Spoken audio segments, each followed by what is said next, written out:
Welcome to the smartest people in the room. We are glad you are here, and just by showing up, you're already demonstrating your very own smarts. Today, I am pleased to present two people who have made their mark on this business by helping others, most notably artists building very successful careers and also helping them to maximize their earnings potential in all areas of their business. I promise you will leave today smarter and more enlightened than you arrived. Before we get started, please let me take care of some business. First, to the audience, please feel free to introduce yourselves in the chat window. The reason we do these webinars is twofold. First, we want to showcase really smart people and the amazing work they do day to day in the music industry. But the second reason is a bit more nuanced. Many of you know that I am a music industry headhunter. I run the music practice at Turnkey ZRG, and I place music executives in jobs throughout the industry. So by definition and function, I help people connect with companies. In this series, my goal is to help you make more connections, and I invite you to take full advantage of that opportunity. Specifically, I invite you to engage with the speakers and the other attendees in the chat of the Zoom. Please introduce yourselves, share your LinkedIn profile, say hello to your friends, and make some new ones. And ask questions of our speakers. We will try to address as many of those as possible during the interview. Also, this is important, please make sure your chat is set to address everyone, not just the host and speakers. I want to thank our program sponsors, for without their support, we could not keep this series free. Special thank you to First Horizon Bank, Turnkey ZRG, the Tennessee Entertainment Commission, Tennessee Brew Works, and Better Than Booze. Also, a special note about MedJet, which is one of my favorite sponsors and services that I use. I travel a lot, and if you travel, you should use MedJet. Travel insurance might get you home, and travel insurance will not get you home like MedJet will when you're ever in problem. Sorry, guys, my dog is trying to encroach on our party here. By the way, I'm going to apologize ahead of time in case that happens here. I've got my own dog, so you'll be entertaining for everyone. If we love dogs, guys. We love dogs. They're like kids. We love them. They can do whatever they want. Nothing, no need to apologize. Mine rules my world, but now I'm on at least an earbud so you can't hear. Yeah. Anyway, let's further get down to business. In today's host seat, we welcome Ray Daniels. Ray is an entrepreneur, visionary, and media personality living at the intersection of music and culture. Through his work as the founder of LYI Agency, which stands for Leverage Your Influence, a cutting-edge multimedia company, as well as being the host of The God Show and founder of Radar LLC, a music industry powerhouse encompassing music publishing, label services, consulting, and artist management, Ray and the clients he represents have played a pivotal role in powering some of the most iconic artists and hits of our generation, driving conversations about how the modern music industry needs to evolve, effectively kicking the door open for young artists and executives behind him. Ray is the power player that every major artist, executive, and culture mover knows and needs. He is born in New York and raised in Atlanta with a contagious drive and passion that has lived on as he rose to prominence through his work in A&R at Warner Music Group and management endeavors. He understands the magic of creating a hit as well as the collaboration that goes into delivering chart toppers for A-list artists such as Lizzo, Ciara, Usher, Saweetie, Laudo, Future, and many others. Welcome, Ray. It is such an honor to have you with us today, brother. Thanks for having me. I appreciate that. I have to get better on my show about doing intros. The intro sounds makes me feel very special. I appreciate you. Right on. And joining Ray as today's featured guest is Peter Sinclair. Peter is a seasoned entrepreneur with deep expertise in launching and elevating digital forward businesses in the financial, music, and consumer product sectors. He has repeatedly taken companies and business units from pre-revenue to rapid scale, creating high-performing organizations that deliver operational and commercial success. During his 5 years at Universal Music Group, Peter saw the urgent need for a new paradigm in artist funding. He co-founded Beat Bread in 2020 as a means to empower more artists to make a living from their music without giving up ownership of their masters or the ability to make their own career decisions. Since launch, Beat Bread has helped almost 500 artists with advances against streaming revenues from new and catalog tracks, giving them the financial freedom to build the team and partnerships that work best for them. Peter is an accidental participant in the music industry, as I am as well. Before entering the music industry, he built an extensive track record launching and growing digital forward businesses in the finance, gifting, and consumer product sectors. He's repeatedly taken companies and business units from pre-revenue to rapid scale. He's built and scaled the direct-to-consumer business at Green Dot, a company that increased access and reduced cost of financial services for individuals who were ignored and overcharged by traditional banks. It is my pleasure to welcome these two rock stars to our platform today. Take it away, boys. Thank you Hey, for the Peter, let's go. appreciate it. And by the way, the error is ours at Beat Bread, but we've actually now done over 1,200 deals. So apologies for giving you a stale intro there, Tom. So yeah, we crossed the 1,000 mark, and Haven't looked back. 1,000. Yeah. What's up, Ray? How you doing, Peter? Good. By the way, good. thanks for making me a part of the Beat Bread board. I appreciate it. I love what you guys are doing over there. Yeah. I recommend you to everybody. Yeah. Well, thank you. Thank you. Yeah. So what's up? So for those of you know, this is intended to be unscripted. Ray and I have traded emails. I don't think we've actually spoken in 3 or 4 months here, or maybe. No, I think we spoke maybe about a month and a half ago. I remember telling you guys about the tour. By the way, Game from the Gods tour. I'm coming New York, DC, Atlanta. If you want to get your tickets in here, get your tickets at gamefromthegods.com. I got to do a plug right now. Oh, of course. Yeah. So, yeah. So, like, what's up? What's talk about that? What's new in your life? Well, I think the music business is going through like a huge change right now. Mm-hmm. I've been saying on my show for the last few months, maybe the last 12 months, that I feel like a cleanse is coming. I just was from the inside. I just knew that what they were doing, they couldn't maintain it. Mm-hmm. It was like where there was an artist popping up every week, or which meant 52 artists a year. There was an artist popping up 2 times, 3 times a day, which brings 2,000 of artists to our forefront. And I just knew that it was something that could be maintained because we made a lot of promises like, hey, we're going to sign you. And I never understood why we were signing like album deals to an artist that went viral on TikTok. Like it never made sense to me. It was kind of like, then when you want to get into the development of the artist there, the label was like, we don't have time for that. The development was throw out as much music as possible. I need 8 songs every quarter. I don't care how he does it. Just give me songs. And then, they put a little couple dollars behind it on TikTok and hope that it goes viral. And if it does, boom, we have something, but it never works like that. Especially, when you're at a label, labels have timelines, an artist can upload a record today and it might not work until March of next year. Right. Yeah. But the labels don't have that kind of patience. Right. They're like, they dropped it today. You got 6, 8 weeks, maybe 12 weeks if they really believe. And then after that, if it doesn't work, it's just you and your project manager and they like figure it out. So I knew that they weren't going to be able to maintain the pace they was. So I knew a cleanse had to come. I just saw, they was outsourcing. So the business is going through a huge cleanse right now where we're trying to figure out what's going to happen. And, I think everybody is kind of on edge about what's the new music business going to look like. Yeah. I mean, so the analogy I've been using when I talk to people, outside the music industry, and I don't know what you think of this, is the music industry sort of becoming like the pharma industry. So what I mean by that is Glaxo and Bayer, they don't develop any drugs. They buy proven drugs that have passed all the FDA screens. Yeah. And then they distribute them and market them and sort of, sprinkle their regulatory pixie dust on them. But they don't actually do any of the hard work. That's all done by, biotechs. And it seems to me that more and more of that is happening.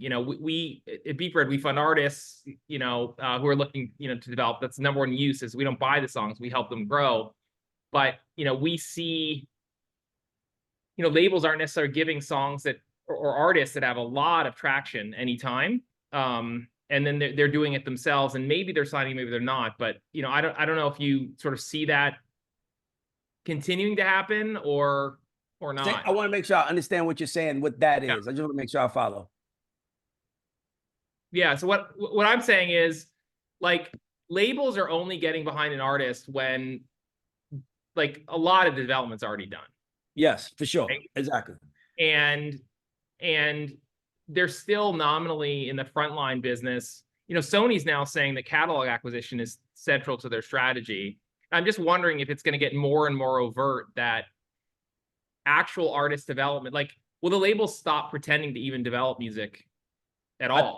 I think that I just was speaking about this earlier. I think that, so here's what I think is going to happen. I think labels are going to have tiers, but only internally, right? So, like, for example, right, every artist you sign doesn't need the same thing anymore, right? So, like, I give an example. NBA YoungBoy, he's a huge artist. He was on Atlantic. He's never had a song on the radio. Yeah. But he's a star, right? So it's like, if you sign him, do you need to have a promo guy for him or a promo team for him? Probably not. So what I think is going to wind up happening, or what I'm predicting is that labels are going to start having tiers internally, where it's like, we're going to do a deal with you as an entrepreneur, artists. No more rock, no sex, drugs, and rock and roll is gone.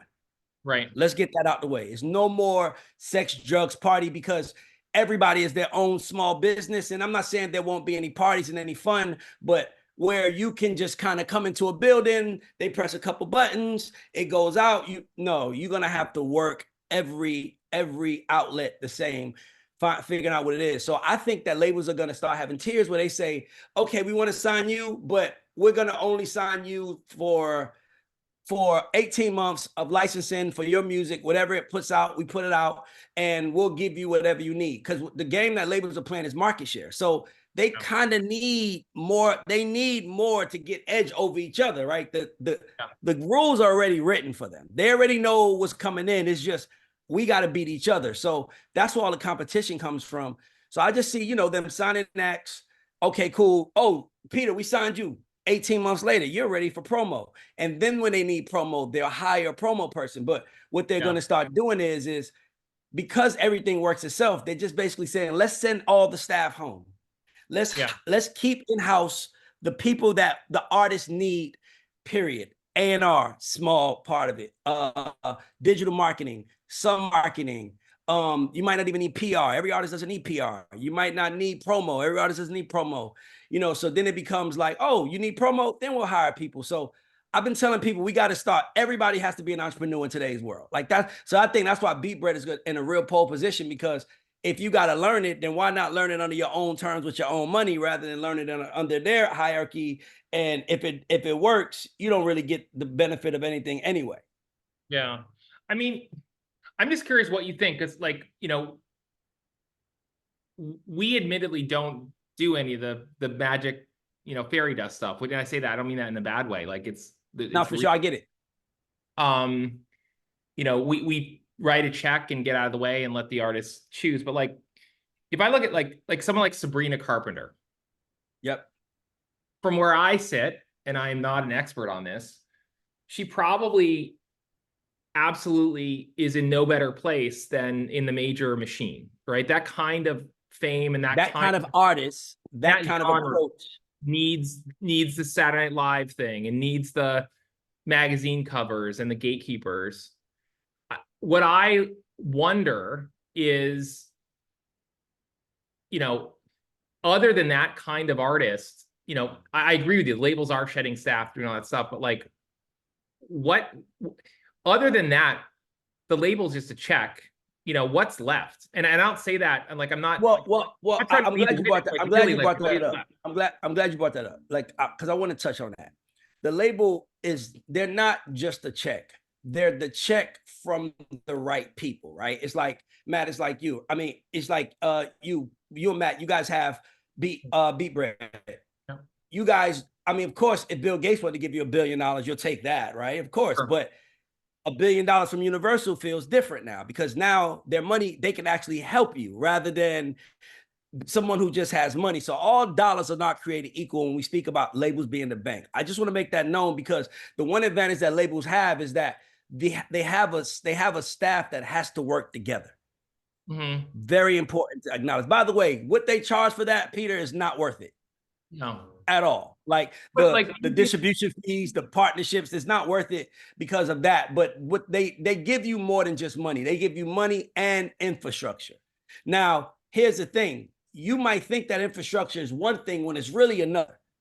That infrastructure just means like they basically have a checklist. Right. And when you're independent, you don't have a checklist. You kind of are doing a checklist yourself. So, like, for example, me and you releasing your record right now. I'm like, all right, is it in the pitch tool on time? Okay, cool. Did we make sure every playlister at all 180 DSPs have, like, you know what I mean? Things that have to happen. Did we make sure that all of the branding is right? They really do that. But if you're independent, that's the type of stuff that you have to know to do outside of also having money. That's why I say that everybody has to be entrepreneurs now, because even if you do that, it still doesn't mean it's going to work. It just means that now we at least know that it didn't work because of the music.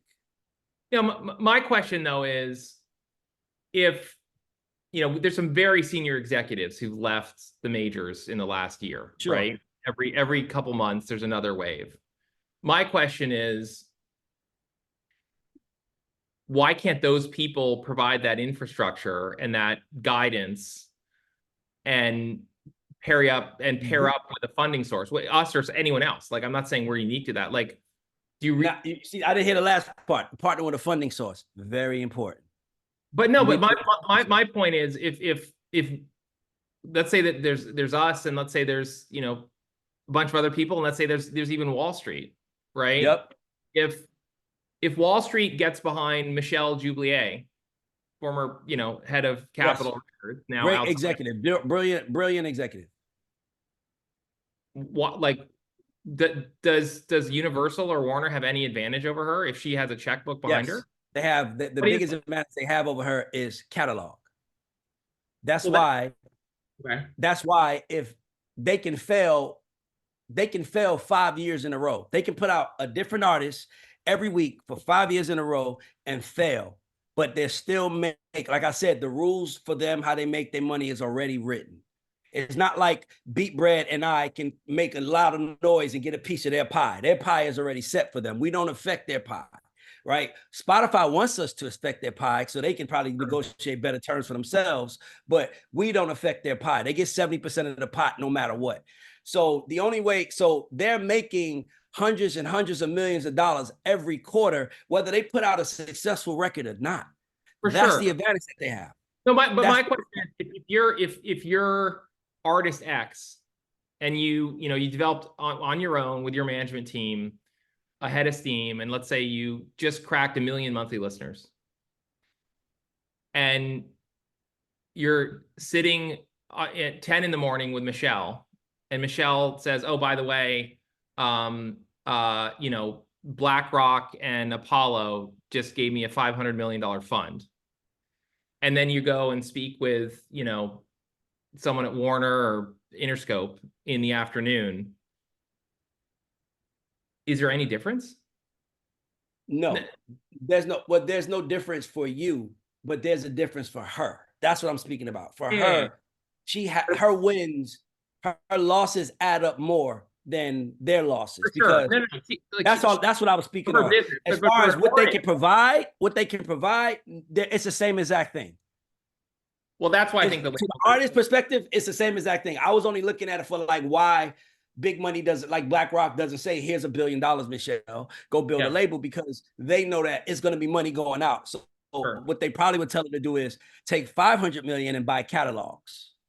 And then take the other 500 million and invest in artists. So that way, at least that 500 million we spent will maintain us as we go up. And that's what they probably would do.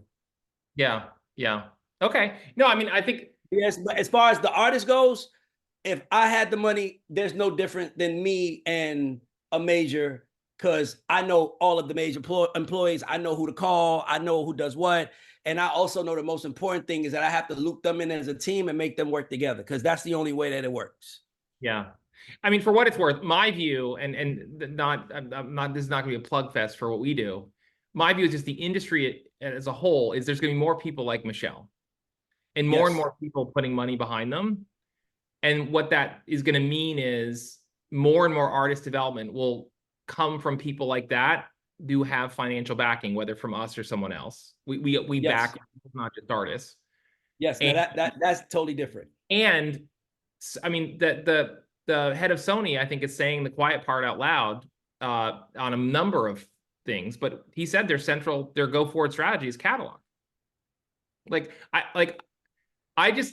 I'm really curious because it's a bad look for the labels. I think the majors, when I say the major labels, to like stop, like say publicly that the artist development is important, but you say the opposite of that, which is, you know, the center of our strategy is catalog acquisition, and that's what the CEO of Sony said. Like, I think that's right. Yeah, because think about it. If they acquire a catalog, they spent the money. So instead of spending $100 million to sign 20 different acts, let's just buy a catalog for $100 million, and we guarantee the money coming in. Now, we might not get a superstar out of it, but we're going to see a steady increase in our profits, and that's what it's all about at the end of the day. Yeah. Well, good. Anyway, I'm curious, Ray. You've also said, I'm just, you know, for those listening, that the industry cares about the song. They don't care about the artist. And from my perspective, a lot of that has to do with format. You know, I'm old enough to remember buying CDs and reading the notes, and there was sort of a cohesive body of work that you'd listen to end to end. And then you couldn't help but sort of get to know the artist, right? Yeah. Is there any hope for that? Like, anymore? You know what? I think there is, but I think you have to have the stomach for it. You have to have, it kind of has to be a goal of yours. I give an example. I hate dropping his name, but when I worked for LA Reid, right? It wasn't about money. It was about hits and superstars. That's all he cared about. He can have the #1 record in the world, but if it's on a faceless act, it doesn't mean nothing to him. It has to be a superstar on their way to stardom, because once you get that star into that mode, you basically make money for the rest of your life as long as you're in business with them. I mean, literally, like, you still have people like Usher, Outkast, Pink making hundreds of millions of dollars a year for Sony after, you know, from purchasing that. So it's going to be there forever. So to me, I'd rather have an artist than a star, because an artist means more, right? Saying I sing that song is way different than saying I have Taylor Swift. So I think that you just have to, it just depends on the company. But I think it's a great question that artists should ask labels, like, what kind of business are you in? Like, are you in the superstar business, or are you in the master exploitation business? Because it's only one or two to be in. And if you're in the superstar business, then that means that we're not worrying about the masters. We're worried about investing in my spectacle and keeping everything rising above, which means, yeah, we might have made 10 million last year from me, but we're going to spend 30 because we know we're going to make 100. Compared to if you're in the master exploitation business, yeah, we made 30 million, man. We're doing fucking great right now. Like, you bring us another hit and then we'll do that. But we're not invested in you. We invested in the hits you bring us. And I think that that's what label, because I don't think that they have the patience and the understanding to really, because in order to make something work in today's world, you have to be able to educate. Yeah. And I don't think they have the patience for that. Like you got to remember, these artists that are going viral, they're not like signed to like Ray Daniels, who has an office, a studio, and they're doing music themselves, uploading it to TikTok, going viral, using social media, making these spectacles. And then all of a sudden people call and say, they like, hey mom, can you answer these calls? Or hey cousin, or hey best friend, you know business. So what happens is we bring these people inside, and now we're trying to do our way of business, but they don't understand that. And not only that, it's so much money flowing that how do you tell an artist that's getting $100,000 a night because of the records you're putting out to stop what they're doing, to say, we want you to go to the UK for the next 3 months and make no money and promote your record, right? That's the business I came from, where we had to, all right, cool. It's like we're climbing, but once we climb to this floor, let's make sure we do everything on this floor. Right? Then we climb to this floor. We do everything on this floor. The way it is now is you don't even know you're hot or you're not until the money stops. Yep. So think about how many artists were like hot a year ago, 2 years ago, and they don't even know what to do to get the money in. It's because they never knew what they were doing. It was kind of like I did something that worked and I cashed in on it, rather than superstar businesses doing something that works and saying, okay, that worked. What can we do next that's going to work? What can we do next that's going to work? How can we go? How can we get you from theaters to arenas? How do we get you from arenas to stadiums? We have to make you feel bigger than the last time. And that's you. That's nothing to do with your music. Like Beyonce doesn't have like #1 hits all over the radio and all over Billboard, but she can sell out a stadium because of what she means. Right. Right. You feel me? Same with Taylor Swift. She has big hits, but those stadiums come from what she means. That's not because we want to hear your song. That's because we want to be in the room with you. Yeah. Yeah. Big difference. Yeah. No, I agree. It's a huge difference. And I just like, it's not a problem that we are trying to solve, but it seems to me that we talk about the people who do mean something, right? But you just listed 3, right? I think Billie Eilish is within her fan base probably as big mind share or bigger than those. She's not as big in her reach, but I think she's deeper. For sure. Agreed.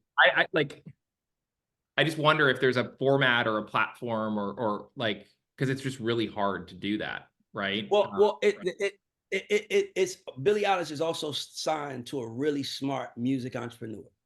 Yeah. Taylor Swift was in business with some really smart music entrepreneurs. Same with Beyonce, right? Like now the music entrepreneurs are basically being forced out, right? Because they want to do it the way they know how to do it, and they're like, we don't care about that. We just care about bottom line and money. So we're having this scenario where I that's why I said we don't know the game is going to look like 12 months from now, right? We don't, right? If we did, we'd probably be putting that play in motion right now. So we don't know what it's going to look like. But what we do know is that it's going to be different because you can see what they're doing. Like Universal has to let off 20% of their staff by the end of 2025, right? So the writing's on the wall for the people that's paying attention that the game is going into a different place. Yep. You got to be ready for that. And it's all entrepreneurial. And it's understanding music, understand entrepreneurs. What I don't understand is how many people that want to be in music aren't investing in mentorship. They're not investing in making better relationships. They're just kind of like living in their own world. But it's like, you want to open up a restaurant, you're going to learn from it. But if you can learn from other restaurateurs, why wouldn't you? Like, hey guys, don't buy this, buy that. And it's amazing how many people want to be in this business. And to me, that says that they're more focused on fame and fortune than entrepreneurship. And this is not a fame and fortune game anymore. They'll fool you and tell you is that, but it's not, because if it's fame and fortune, then why are you getting rid of the people that can help bring the fortune and the fame? Yeah. Because they're charging fortunes to get it. And you're like, no, you know what? We don't have to do that. It's only giving us 1 to 2%. Let's just buy catalogs. It's the smartest thing we can do. I mean, look at Disney. They brought Queen's catalog for $28 million in like the late 90s or the early 2000s, and that was worth $1 billion. Let's also talk about how many biopics is going to be made, how many documentaries is going to be made. I'm currently watching the Vince McMahon documentary, Fall in Love with Wrestling Again, right? Like, damn, I might want to tap into wrestling again because it's reminding me. So we're not even thinking about, like, if you buy a catalog from an artist like 15, 20 years from now, when that movie is made, that documentary is made, and their value is up. So to me, that is the play. Like if I'm in the labels, I'm like, why like you literally can take Alicia Keys' catalog and give her a second 20-year career just doing storytelling about her songs, placing the music. So, and guess what? I'm going to make at least 10 to 12% on the money that I spent every year. I'm gonna get my money back. Yeah, for sure. So it becomes like, and then another thing, it's like, it's the difference between owning an art piece and owning an art piece from an artist, right? So it's like, I'm gonna have a piece of art that's worth a lot of money, but then if I'm like, well, I got a piece of art from Michelangelo, it's like, hold up, right? And what the labels, they're like, we just buy Michelangelo. We'll just wait until it becomes something, and we'll give him a check he can't refuse, and we'll own it, and we'll take that. So I think the music business is expanding in front of our eyes, but I think that because artists start off so small, it feels like this long stretch, but it's really not. You just got to make yourself big in today's market. You got to make yourself matter in today's market. Yeah. I'm curious, like, yeah, I mean, it seems like more and more the arts development is going outside the system and it's becoming the Wild West. You know, we see the growth of, I don't know what it's going to be called, but it's a combination of a management company and a label. Yes, it has to be that. It has to be that. All in one. And Yes. there's a lot to be said for that. It being entrepreneurial, and you know, the manager really needs to, you know, take a stake in it. That said, we also see some deals with artists that look unconscionable, for lack of another word, from those managers, right? The industry, the conventional wisdom, which I think is not correct, but there's merit to it, is that you want church and state between management and the label, right? The manager's looking out for you. And as soon as that's blurred, bad things can happen. And we definitely see some of those companies out there. But I'm just curious, like, what advice do you give artists? Like, how to distinguish between the charlatan or maybe the person who knows what they're doing, but also is going to screw them in the process, and someone who's good and that's actually to me, I think that is like, that is the fork in the road that everyone is facing, right? It's kind of like if you know the old way, you do the old way, but you got to do the new way of business. Yeah. I think that I think the only way it really truly makes sense is if you're I mean, it's literally all market share. Like, if I get, it's like you ever seen that movie Powerball? Not Powerball. It's a movie about the Oakland A's, right? And oh it's yeah, Moneyball.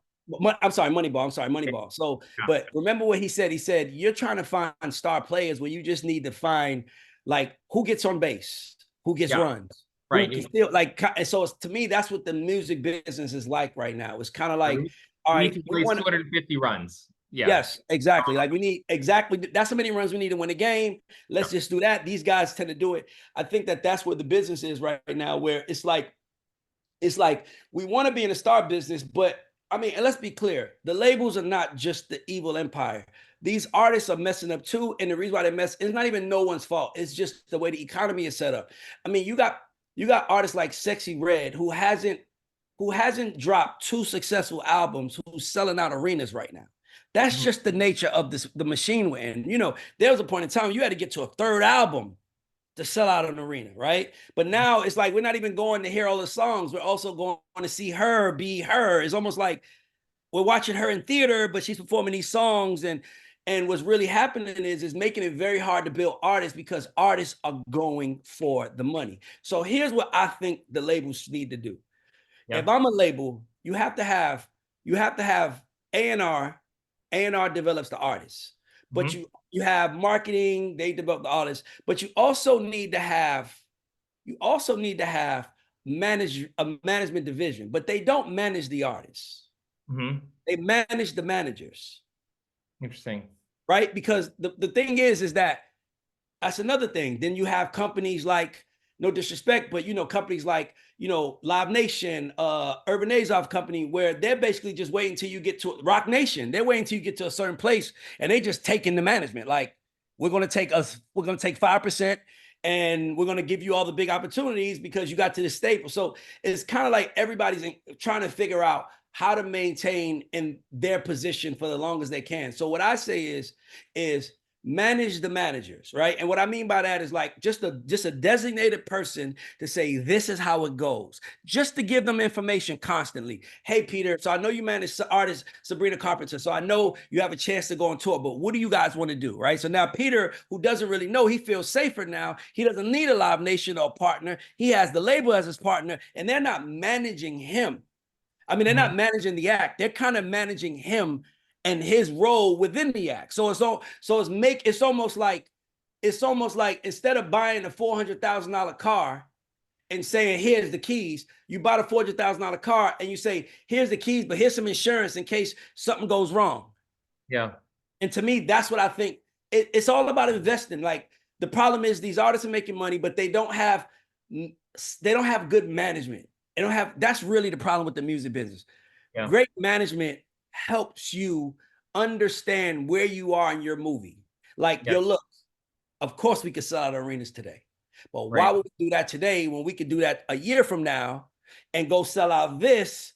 Now we might not make as much money, but we won't have no empty seat in the room. We'll have thousands of people trying to get inside, and now it looks like they're missing out on something. It's really showing them. But if they want to go for it, everybody wants to go for it. Everybody wants money. Everybody's like money, money, money. What's money, money? So money really has killed the business of building acts, because the acts are like, I can make 10 million today. Why would I wait 3 years from now to make that? And it's like, well, because you might only make 10 million this year, and next year it might be 8, and next year it might be 7, and then you're going to fade out when you can make 5 this year, 7 next year, 9 the next year, 30, 40, 50. Then it becomes boom, I have a superstar. But that comes from having, like, the bottom line is that the label, the artist, the management company, and even the production company, they all have to be one family with one goal. And right now, it's all over the place, because you got people at the top that don't even give a fuck to talk to the artists or talk to their management. They just want to make sure that, what do we need? Just tell him to give us 7 songs before March 1st, because we get 7 songs from him. By the time this date comes, we're going to get X amount of dollars from that. So it's like everybody is just playing the inch by inch game, and we're not going to get no more miles. That's the answer. Yeah. Interesting. Fair enough. Anything once again, guys, this is not scripted, so excuse the question. Anything you can share about your trip out here? I'm just curious. Well, yeah, I'm over head of music for Jordan Peele. So I'm working on a film right now. I can't talk about the film because I'm under NDA, but today I'm going to, it's like I'm creating different opportunities. Like, think about it. Like, syncs break artists left and right, right? I mean, Lizzo broke from a sync. Like you got songs from 1983 that's getting broken from a sync in 2019. So for me, what I wanted to do, instead of complaining about the music business, I wanted to go start creating different opportunities within it that, like, basically bringing worlds together, saying, here's how you guys can help each other. So, we have the movie, I partnered with the label I partnered with, they're excited because now if we're making 10 songs on a movie, they know they're going to get 7 of those songs are going to be their new artists they're trying to break, right? And they get the licensing fees for it. So, I'm creating a new model for how labels can make money and how artists can make money and how we can give more opportunities, because right now this shit is a clusterfuck of just all over the place. Yeah. And for me, it's like, while everybody's talking about what's next, I'm like, well, what works, and who needs it, and how can I help you make $500,000 more this year and break a couple of artists at the same time, like, or break a couple of songs and maybe tell the artist what to do. So that's what I'm out here doing. But, I also consult at Rock Nation. I work with a couple of different companies that, hire me to do things. But, for me, even that, like, I would like to be with one partner, but it feels like everybody's all over the place. So you kind of got to just piece it together and, like, let me show this. But, what this business needs now are creative business thinkers like yourself. Go inside. Why? Realize what's happening. Go ahead. You guys made, maybe I'm pitching you right now, but why wouldn't you raise 10 or 20 million dollars and start a label? If I want to, but I wouldn't start a label. I would start a distribution company, and I would break it up in tiers. Like, and another thing that major labels are going to start doing, you heard it here first. It's not going to be any more $3, $4, $5 million deals. It's not going to be any more $800,000, $900,000 deals. They're going to be giving out 20,000, 10,000, 20,000, 10,000, because the reality is that once I give you money, I have rights to you. And if I gave you 20,000, and I might lose on 8 of them, but 2 of them I might work on that's going to make up for the rest. And now I'll say, you know what? I'm going to give you guys 100,000 now. And then I'm going to give those other guys, here's 5 each. Just keep going, but to me, that's what I would do. Because the reality is, no one is as good where they can pick an act and break an act. No one is that good. It all is patience. It's all timing. It's all a lot of luck. But for me, I think the easiest way to get lucky is, I'll give you an example. I hate to put these guys on blast, but I'm not going to say their name. I'm going to try not to say their name. I know some guys that came to Atlanta with a couple $100,000. Yep. And all they did was say, who wants distribution? And everybody that walked in the office, they offered them a check if they qualified. So they offered me a check. And I'm like, I don't want no money from you guys. I don't even know who you guys are. What if I don't like working with you and now you got my music for the next 3 years? I can't take it nowhere. And then they was like, okay, Ray, no problem. But what I realized was that whoever they gave a check to is who they worked for. Yep. So Yep. now, because if you took a check, that means they say now it's no longer 85-15. Now it's 70-30. Right. Now it's 50-50. Those guys literally got out of that situation. They did Gunna, Lotto, Saucy Santana, Young Nudie, Young Bands, and it's one more big one that Young Baby Tate.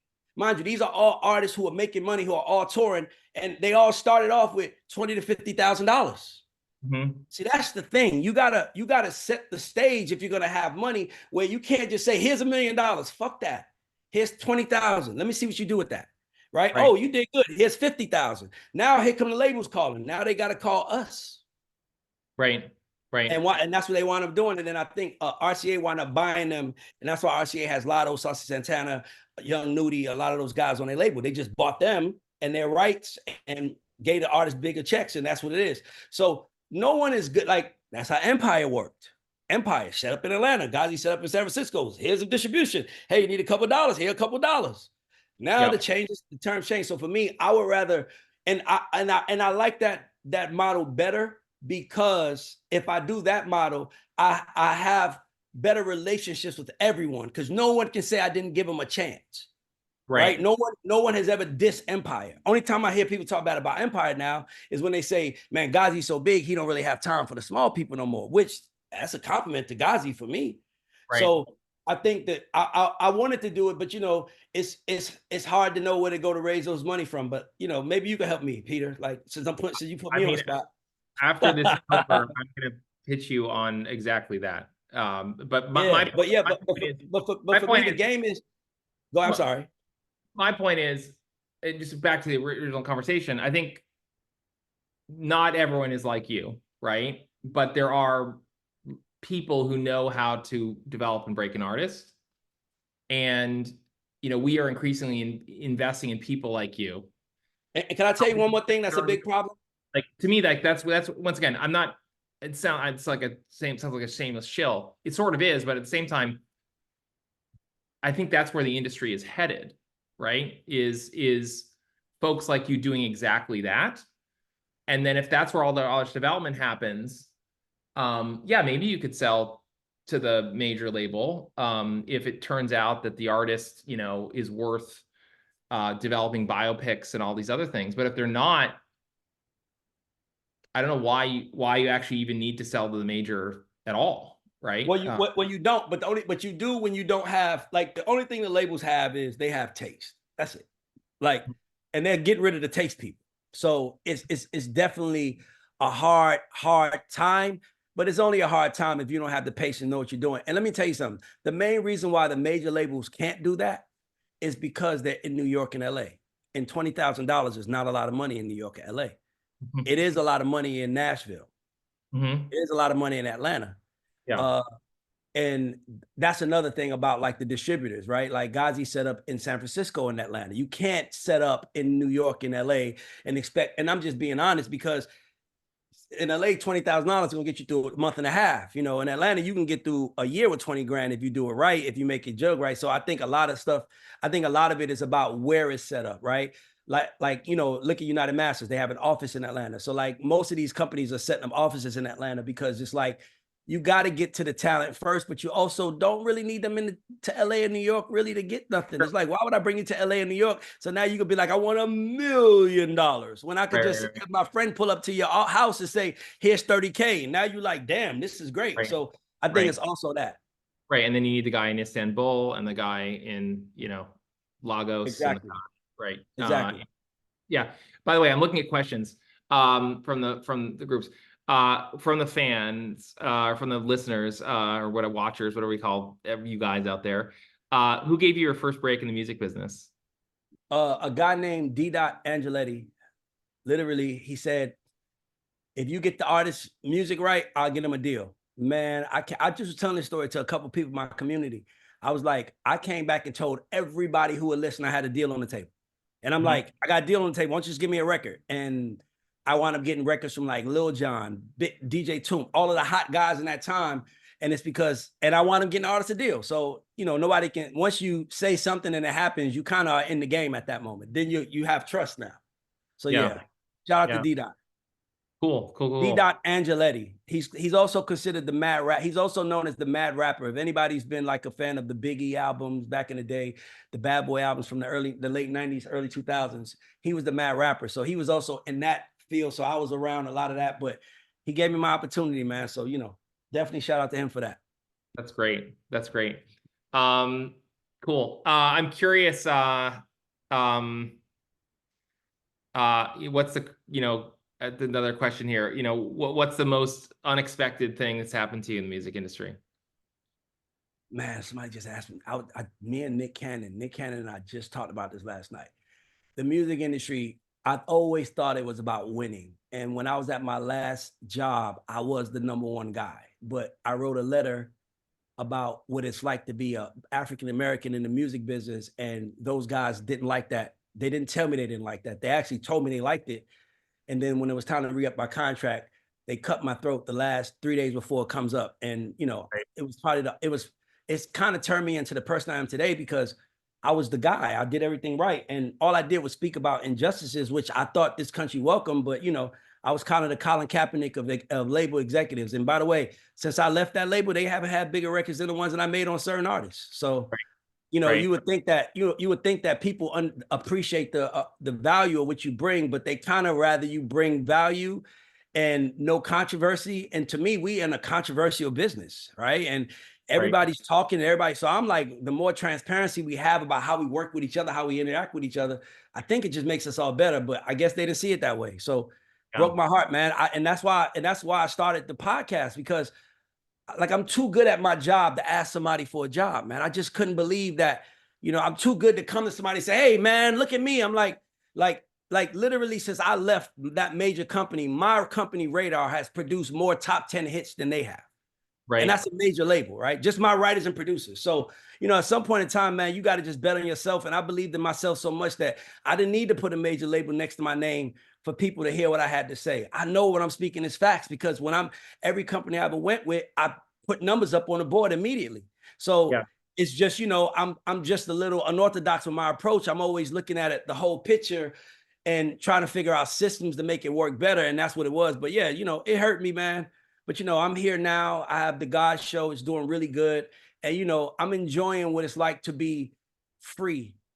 And, and to be honest with you, I think that, there aren't too many people that work at these major labels, Peter, that's happy. Like I dare you to find someone that's been at the job more than a year that's like going to get on record and say, I love it. They don't like it. But, they have to keep the lights on. So I just was like, man, I've done pretty well for myself as an entrepreneur. So I was like, let me just make some sacrifices, do some cutbacks. I cashed my 301k and I just started hiring people because I thought I knew what the music business needed. And, at the point, it's just weird to me how it's working, but these labels, they don't care about that no more. So I kind of built something that's everyone else need, but they don't need, but it still works for me. I'm good. Yeah. Interesting.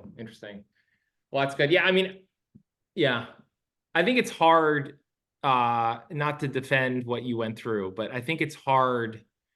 Any business that's investing in culture based on taste inevitably is going to have some kind of bias, right? I mean, like, agreed.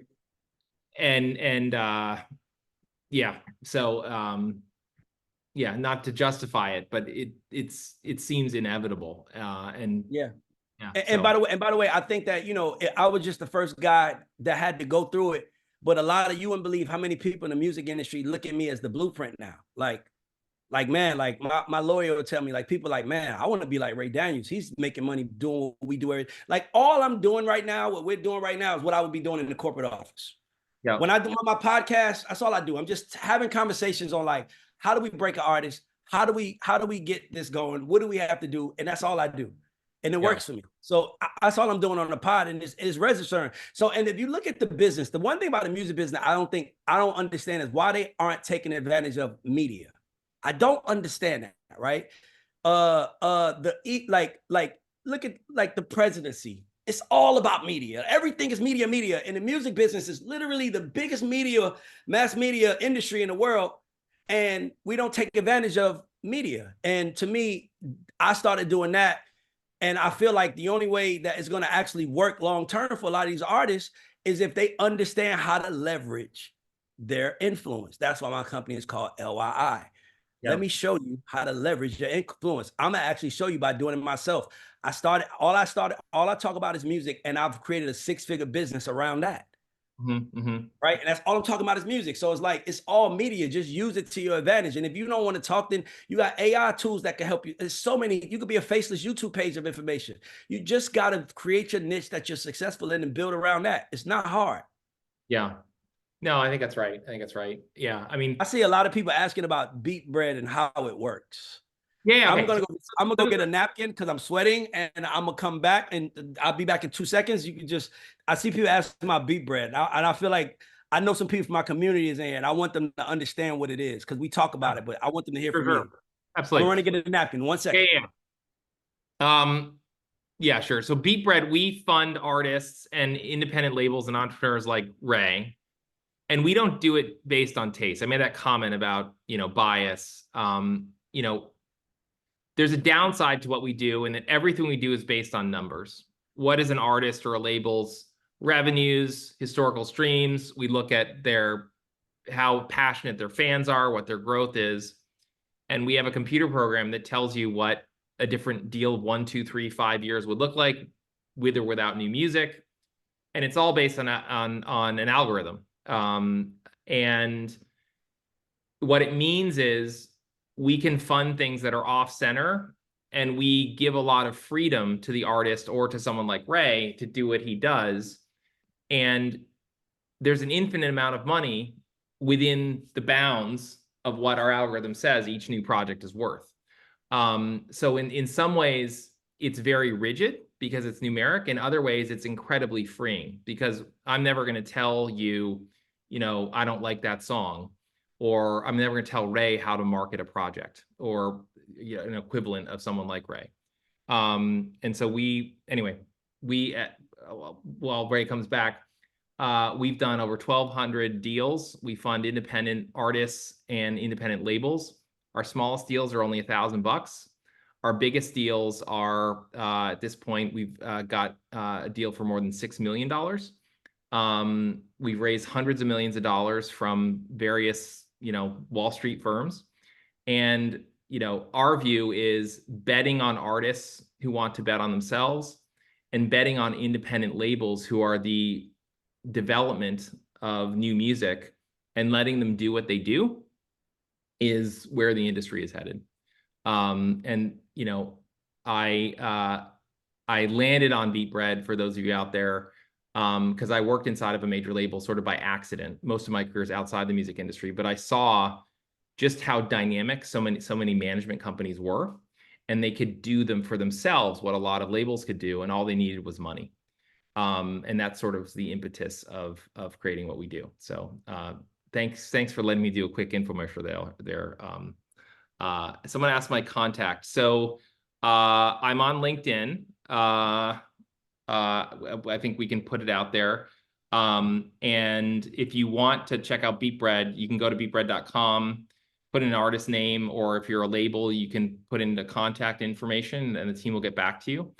And yeah, we look at lots of things. We don't fund everyone. It's once again, it's all based on data, but we'll do small deals and we'll do big deals. So, great. I think you're back, Ray. I just gave a little overview of Beat Bread. Yeah, I can hear you. You did pretty good. Yeah. Yeah. So, I mean, maybe to switch gears a bit, outside of work, how's life? I think life is really exciting right now. Exciting because you have to be in the world where everyone are robots. If you have a creative bone in your body, this is a great time for people like that. I've always been creative. I was just ahead of my time. I remember in 2015, I was at Interscope. I ran into the president, and I remember I said to him, I was like, he was like, how you doing? I was like, I'm good, man. But the revolution is happening outside. Yeah. Like, what you mean? I'm like, I'm noticing that we're going from artists chasing us to us chasing artists. That tells me that we're going to lose our cachet. We're going to lose our edge. So we got to find a way to have artists chase us. So I think we should open up a side door and like let people in there. That's just kind of like to say, here's an entry point to get to us. And he's like, oh, it'll be okay. Well, everybody wants to be on a major. And I was like, okay. And now, I mean, you got artists that are like selling out arenas like Sexy Red who have, that's not on a major. Have a deal. Yeah.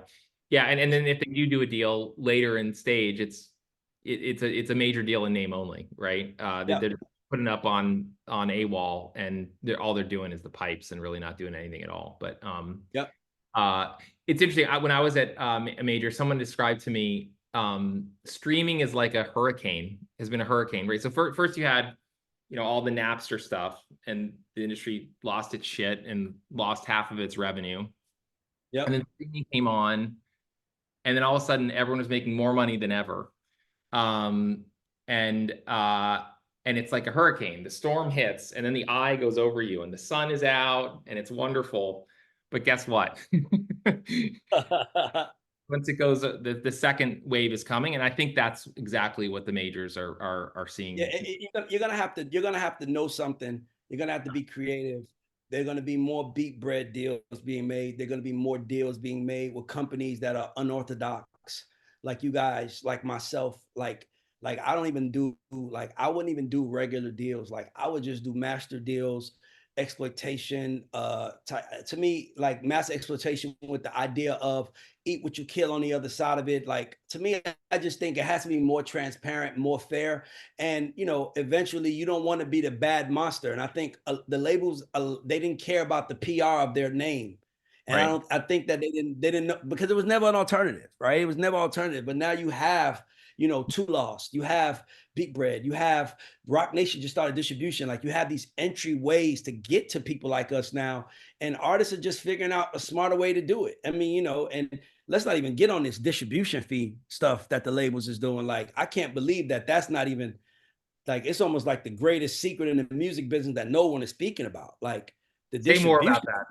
I think this is something that's near dear to my heart. But what artists don't understand is, and I've been meaning to talk about this. I'm probably gonna talk about it, do a video on it. But so labels have this thing they do they charge you called a distribution fee, and it's about 20%.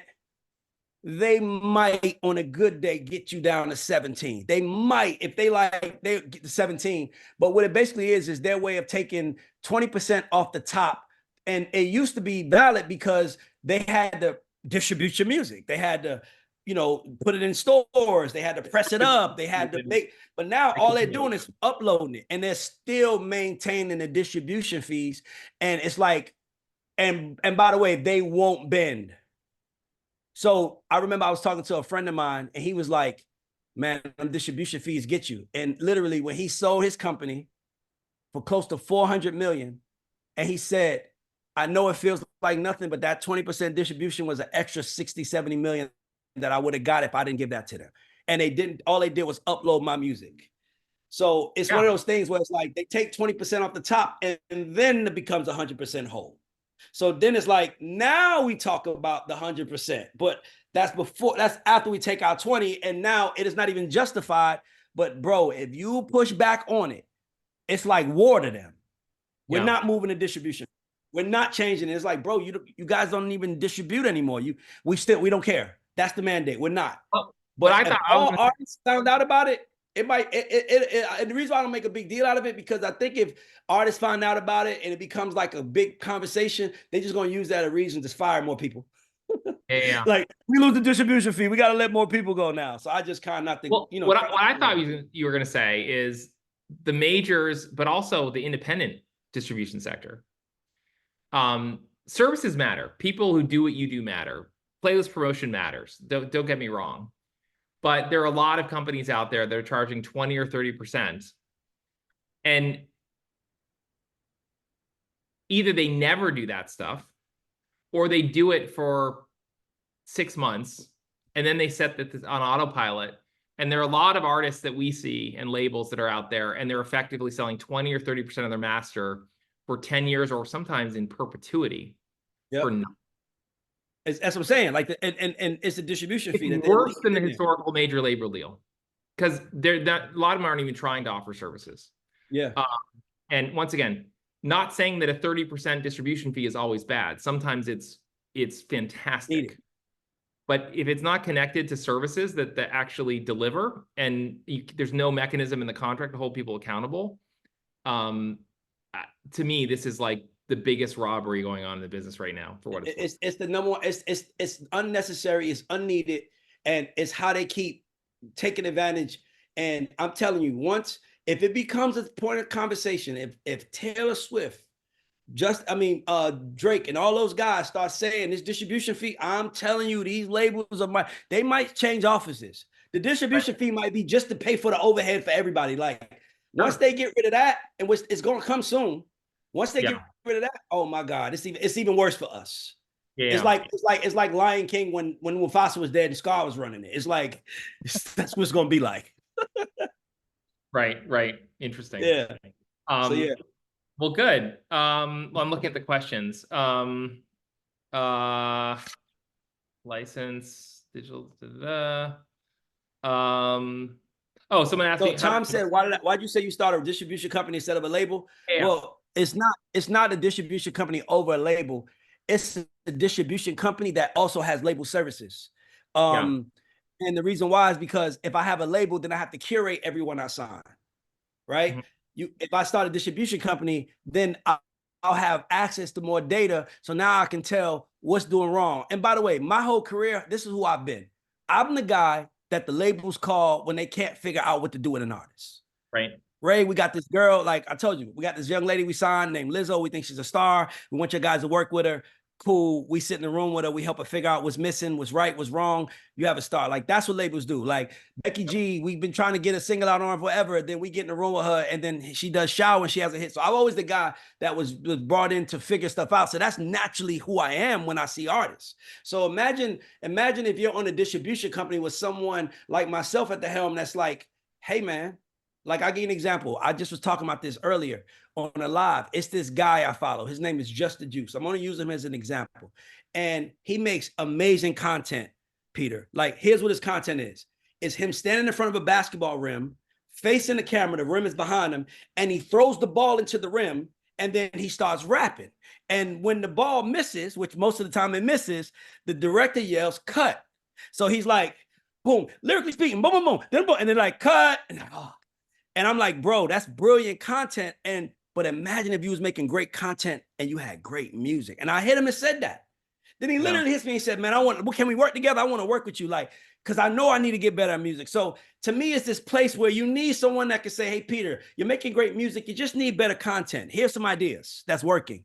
Yo, hey, Peter, you're making great content, but your music sucks. Here's some secrets on how to make music, right? So now you have this guy and you have this person that's like helping everybody. And as you help everybody as they rise, then you can start feeding them money. Then you can start feeding them opportunity. And then it becomes a more transparent relationship rather than me telling them, you're going to give me 20%, I'm going to give you label services, knowing I'm not going to do anything. Yeah. Right. And then once something works, here I come smiling like, hey, it's working. Let me give you some money. And they're like, nah, to me, we need more transparency with working and building. And that's what I think the game needs right now. So like, that's why I would say distribution over a label, because distribution, I could let 100 people in. A label, I could only sign 3 to 5 a year. I want 100 people in. Because mind you, if I can get the one at the top to help the ones at the bottom, it works together. Like, yo, here's what this guy's, I got a new guy on the platform. Here's what he's doing that's working. I want to create that, right? Just different ways of helping people. Yep. No, I think that's right. I'm curious, you mentioned producers. Maybe Tom's telling me we're out of time, but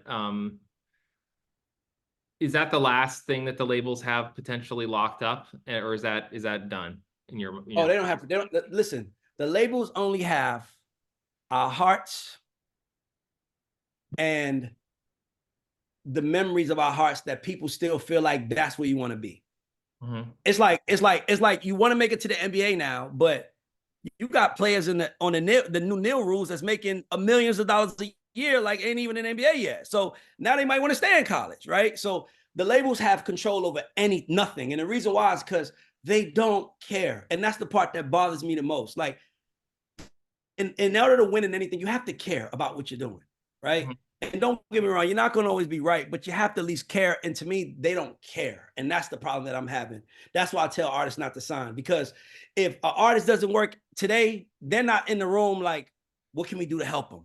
They're like, well, Tom is working though. Let's play. It was like, damn, like we made all these promises to this person, his kid and his family about what we're going to do. And one record doesn't work. We write them off because Tom, like, to me, that's the part that don't sit well with me. Right. Yeah. Because I know that I was a late blossomer, but someone gave me information and give me an opportunity. And my mother doesn't drive school buses anymore. And to me, it's like, if I can help someone change their cars for their whole family by just telling them the truth, I'd rather that than lie to them and they don't work, but hey, I'm getting richer. It just doesn't sit well with me. Yeah, got it. Tom, how are we doing on time? And are we over? Do we have any questions that we've missed? We are over, but honestly, I could sit here for a few more hours if Ray would. Yeah, I enjoy talking to Peter because honestly, Tom, I work better with outsiders. When I'm talking to people in the music industry, all of the higher ups look at me like, and all of the youth is like, he's right. So I'm like, you just got to just wait till time plays out and then you'll get the opportunities. And that's kind of where I'm at. I can't go in and beg someone to care. Like, that's something that's either in you or not, and I care and I love what I do. And I've done everything in my power to learn it to the point where I can help artists rather than just, yeah, man, sign to me, I got a check. And then all of a sudden it works and I didn't do anything. Nah, I don't want to work with people unless I can help them. I want to be a contributor. I think more than a few people in the chat that want to go to work for you, Ray. So you're going to get blown. Peter, I'm going to tell you something, Peter. Listen, last thing I'm going to say. Hold on one second. Let me housekeeping in. I'm going to tell you one thing really quick. Last thing I'm going to say, Peter, is I have artists. Everywhere I go, I have artists. When I was at the last major label I was at, every artist I met wanted to meet one person. They wanted they all asked me, did I know Gary Vee? And it would bother me, right? Because I'm like, he knows nothing about music. I know more than he about music, but he was out there talking to people and it made people feel like you care. So I was like, I'm just going to be Gary Vee of music. I'm just going to give away as much information. And you would think that these labels would say, let's leverage that. They trust this guy. Or managers want to work with me. Let's leverage that. But it's kind of like, nah, we still on our fuck shit right now. We still robbing people. We don't need you. So I feel like when I get that call, that means someone is in someone wants to do right. Well, we have I would say, to that comment, I have an internal thing that I always tell my team, and it's very hard in the music industry, but this is sort of our ethos, is we like to get the steak before we do the sizzle. And, look for some more sizzle from Beat Bread in 2025, I promise. I would say you have the steak and the sizzle. And my hot take that I might leave on is I'm not sure that Gary Vee has anything other than the sizzle.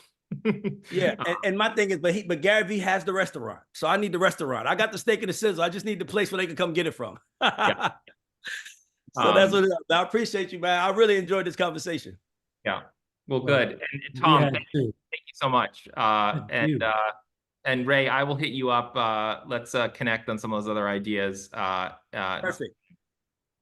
All right, perfect. Tom, good meeting you, man. Thanks. You built a beautiful platform, my brother.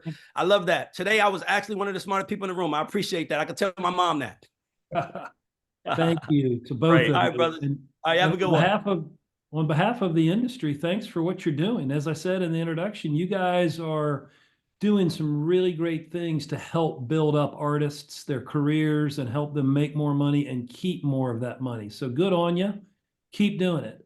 To the audience, I promised you that you would leave today smarter and more inspired than you arrived. I think these guys delivered on that promise too. So thanks to everyone who spent this hour with us today.